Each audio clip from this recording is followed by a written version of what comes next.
Recently एक बहुत बड़ा इवेंट हुआ था, एक ट्रेड डील भारत और यूरोप के बीच में, और ये इतनी बड़ी है कि इस प्लांट के जो 2 बिलियन लोग हैं इंक्लूडिंग इंडिया एंड यूरोप, ये उनको डायरेक्टली या इनडायरेक्टली अफेक्ट करेगा। और इसके पीछे पिछले 20 सालों से काम चल रहा था। बट जैसे जैसे मैं इस डील के बारे में पढ़ रहा था तो जो मेरे कंसर्न थे वो यू कैन से काफ़ी कंसर्निंग हो गए इसके फाइन प्रिंट्स को पढ़ के। और अगर हमने ध्यान से इस डील को हैंडल नहीं करा तो मे बी जो हमारी इकोनॉमी है लॉन्ग टर्म में वो ना सिर्फ सफ़र करेगी, बल्कि आप कह लीजिए कि जो एक इकोनॉमिक कॉलोनाइजेशन है इंडिया की, वो दोबारा से हो सकती है यूरोपियन कंट्रीज के हाथों। Hello guys, I am Prince, और आज की वीडियो में हम बात करेंगे ऐसे 5 फाइन प्रिंट्स के बारे में जिसके लिए भारत को काफ़ी सतर्क रहना पड़ेगा आने वाले फ्यूचर में, otherwise this will cost us very dearly. So बिना टाइम वेस्ट करें, let's find out. So basically इससे पहले हम वीडियो में आगे बढ़े तो हम जान लेते हैं कि जो एक बेसिक डेफिनेशन है फ्री ट्रेड एग्रीमेंट की, वो है क्या। सो जो 2 देश होते हैं जब वो आपस में ट्रेड करते हैं तो वो एक दूसरे के गुड्स पे लगाते हैं टैक्स, ताकि जो खुद की इकोनॉमी है और जो खुद के जो वोटर बैंक है उसको बचा सके। बट समहाउ जो कंडीशंस है वो चेंज ऐसी होती है कि दोनों देश एग्री कर जाते हैं कि जो टैक्सेस है या तो उसको कम कर देंगे या फिर ऑलमोस्ट खत्म कर देंगे, ताकि दोनों देशों को बेनिफिट हो। और इसके पीछे एन नंबर ऑफ रीजंस हो सकते हैं जो कि इस वीडियो का बाय द वे टॉपिक नहीं है, और इसके लिए मैं एक इन डेप्थ वीडियो अलग से लेकर आऊंगा। बट जो चीज़ सबसे ज़्यादा कंसर्निंग है इस फ्री ट्रेड एग्रीमेंट की, तो दुनिया में कोई भी चीज़ ट्रूली फ्री नहीं होती। There is always a fine print, और इस डील के साथ जुड़ी है एक लॉन्ग टर्म कॉस्ट, और वो कॉस्ट का नाम है कंट्रोल। अगर हमने इस कंट्रोल को खो दिया तो हमारी जो इकोनॉमी है वो हमारे हाथों नहीं बल्कि वो यूरोप के हाथों चल रही होगी, और जो रूल्स है वो डिक्टेट करेंगे, ना कि हम। बट दिमाग में ख्याल आता है कैसे, तो ऐसी 5 चीज़ें हैं जिसका वो गलत तरीके से इस्तेमाल कर सकता है। एंड उसमें से जो 5वें नंबर का है तो वो ये है the green tax trap, the CBAM। इस पूरी ट्रेड डील की जो ये वाली कॉस्ट है वो सबसे बड़ी होने वाली है, क्योंकि ये छिपी हुई है हर एग्रीमेंट के अंदर। अगर मैं आपको समझाऊँ इन अ नटशेल, तो जो यूरोप है उसके काफ़ी स्ट्रिक्ट पॉल्यूशन रूल्स होते हैं, अपनी कार्स को लेके, अपनी बाइक्स को लेके, इवन अपनी फैक्ट्रीज को लेके कि वो कितना एमिट करेगी। और अगर एक तय सीमा से अगर कोई फैक्ट्री इससे ज़्यादा पोल्यूट करती है तो उसके ऊपर लगाते हैं द कार्बन टैक्स, और इसको इन्फोर्स करने के लिए वो एक रूल भी लेकर आए थे the CBAM, carbon border adjustment mechanism. तो जो सबसे बड़ा थ्रेट निकल कर आता है इस पूरे यूरोप के लॉ से, तो वो ये है कि वो ये तो बोल सकता है कि ओके, हम आपके ऊपर जो इम्पोर्ट टैक्स है वो तो नहीं लगा रहे, बट आपकी जो फैक्ट्रीज है भारत के अंदर वो काफ़ी ज़्यादा स्मोक क्रिएट कर रही है। दैट मीन्स उनका जो कार्बन फुटप्रिंट है वो काफ़ी ज़्यादा है। सो नाउ लेट्स पे द कार्बन टैक्स इंस्टेड। और जो रियलिटी है इंडियन फैक्ट्रीज की, तो वो ये है कि जो मोस्ट ऑफ द फैक्ट्रीज हैं भारत के अंदर वो चलती है कोल के ऊपर, and by definition they are much dirtier than the European counterparts. Even if Bharat को 0% कस्टम ड्यूटी देनी पड़ेगी हमारे प्रोडक्ट से, इवन हमारे स्टील के ऊपर जो यूरोप में एंटर करेगी, बट इस टैक्स की वजह से क्या होगा कि जो हमारी कंपनीज हैं they end up paying almost 20 to 35% pollution fine, just ताकि हम जो यूरोप है उसके अंदर सेल कर सके। सो जो इंटायर पर्पस था फ्री ट्रेड एग्रीमेंट का वो यहीं पे डिफीट हो जाता है, और जो हमारा स्टील था मार्केट कंपटीशन से वो और ज़्यादा एक्सपेंसिव हो जाएगा।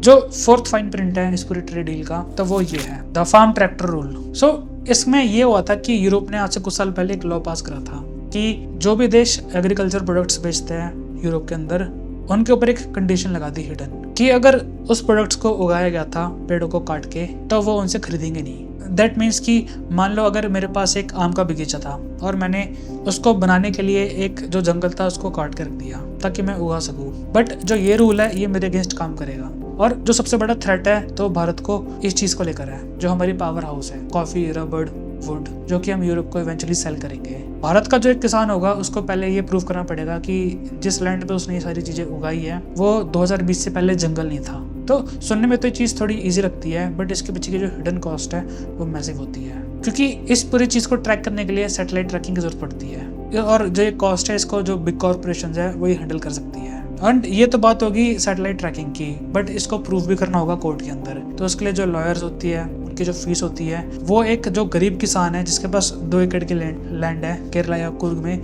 वो इसको अफोर्ड नहीं कर पाएगा। इससे बेसिकली जो सबसे बड़ा रिस्क होएगा इस पूरे लॉ का, तो वो ये है कि जो millions of small Indian farmers थे उनको बैन कर दिया जाएगा यूरोप की मार्केट में। And why? क्योंकि उनके पास इफेक्टिव जो पेपर वर्क थे वो नहीं थे, नॉट बिकॉज कि जो उनके प्रोडक्ट्स थे वो बैड थे। थर्ड जो सबसे ज़्यादा फेटल हो सकता है हमारी इकोनॉमी को, तो वो ये है द मेडिसिन मोनोपोली। तो जो भारत है उसको बोला जाता है the pharmacy of the world, क्योंकि हमने 2020 में भी देखा था कि जितने भी गरीब देश थे भारत ने उनको काफ़ी मिनिमम या ऑलमोस्ट जो फ्री ऑफ कॉस्ट है मेडिसिन वो प्रोवाइड की थी। एंड हमारी सबसे बड़ी खूबी ये है कि जो बहुत एक्सपेंसिव मेडिसिन होती है उसका हम एक जो चीप जेनरिक वेरिएंट है उसको बनाते हैं ताकि हमारी जो बिलियंस ऑफ पॉपुलेशन है उसको अफोर्ड कर सके। और जो सबसे बड़ा थ्रेट निकल कर आता है यूरोप के साथ तो वो है उनका स्ट्रिक्ट इंटेलेक्चुअल प्रॉपर्टी रूल्स। इस ट्रेड डील में ये बताया गया है कि जो एक डेटा एक्सक्लूसिविटी है वो कहीं ना कहीं इन्फोर्स करा जा सकता है भारत के ऊपर। सो बेसिकली कि क्या होगा कि मान लीजिए कि फ्यूचर में एक ब्रेक थ्रू होता है किसी बीमारी को लेके,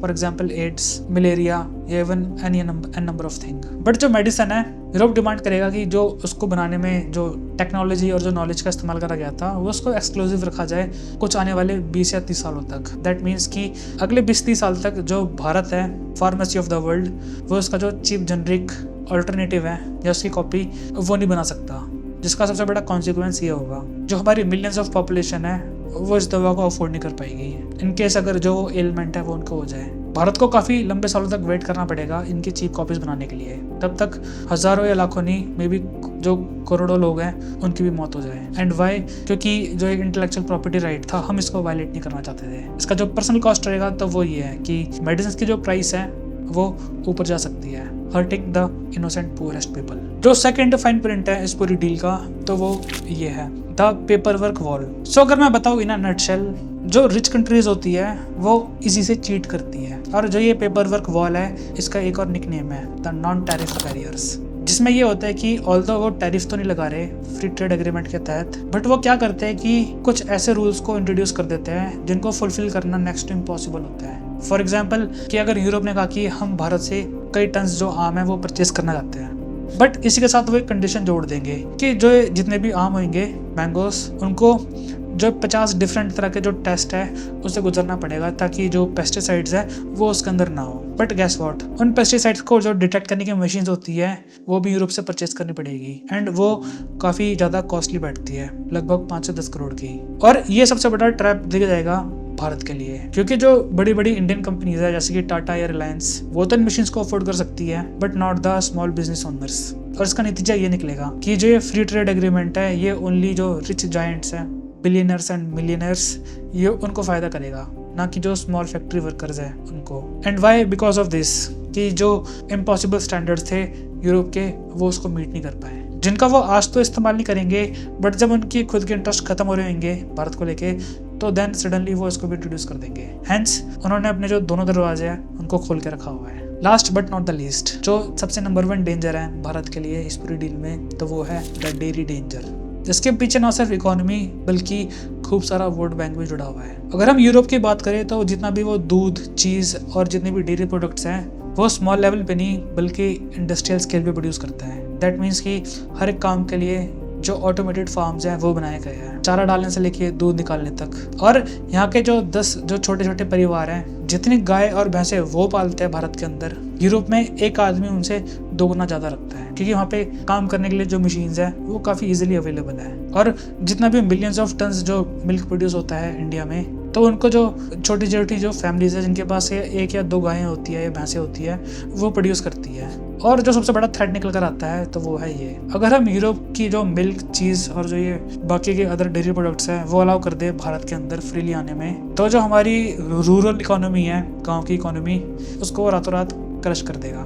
जितना भी रोजगार था वो चला जाएगा एक झटके के अंदर। और आप इस बात से अंदाज़ा लगा सकते हो कि इस पूरी ट्रेड डील में भारत ने स्पेशली जो ये क्लॉज है डेयरी का इसको बचा के रखा हुआ है, क्योंकि इन्हीं लोगों से जो गवर्नमेंट है उनको वोट आते हैं। और अभी जितना भी डेयरी प्रोडक्ट्स है उसके ऊपर अभी हाई टैक्स लगेगा जो भी यूरोप से आएगा। बट आप इस बात से अंदाज़ा लगा सकते हो कि यूरोप इस दरवाजे को खोलने का काफ़ी ज़्यादा जोर लगा रहा है। और अगर इसमें एक छोटा सा भी क्रैक आ गया that would be disasters for farmer. Even though जो आम कंज्यूमर्स है उनको काफ़ी हाई क्वालिटी डेयरी प्रोडक्ट्स मिलेगा, बट इसका जो एक नेगेटिव साइड इफेक्ट होगा कि जो बेरोजगारी है वो और ज़्यादा बढ़ जाएगी। एंड ये भी देखा गया है कि जहाँ पे बेरोजगारी ज़्यादा होती है तो बाय प्रपोर्शन जो क्राइम रेट होता है, जो लॉ एंड ऑर्डर होता है वो काफ़ी ज़्यादा डिग्रेड कर जाता है उस एरिया में। सो इन दी एंड अगर भारत स्मार्ट नहीं रहा इस पूरी डील को लेके तो जो लॉन्ग टर्म कॉस्ट रहेगी इस पूरी डील की तो वो रहेगी हमारे लिए इनइक्वालिटी की। हम एक ऐसे सिचुएशन में एंड अप हो सकते हैं कि जो टॉप 1% कंपनीज हैं भारत की जिनके पास काफ़ी हाई टेक रिसोर्सेज हैं बस वही सेल कर पाएंगी यूरोप के अंदर। But while on the other hand जो स्मॉल फैक्ट्रीज है, जो फार्मर्स हैं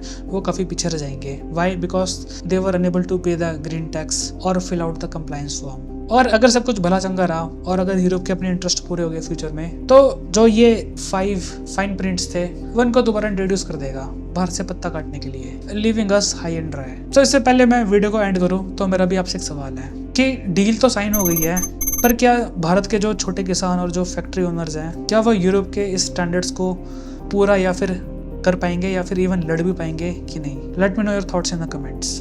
और अगर आपको ये डीप डाइव्स पसंद आ रही है so do hit that subscribe button. मुझे और मोटिवेशन मिलेगी, मैं आपके लिए और भी कंटेंट लेकर आऊँ। तब तक के लिए मैं चलता हूँ। Jai Hind, goodbye, take care and prince out.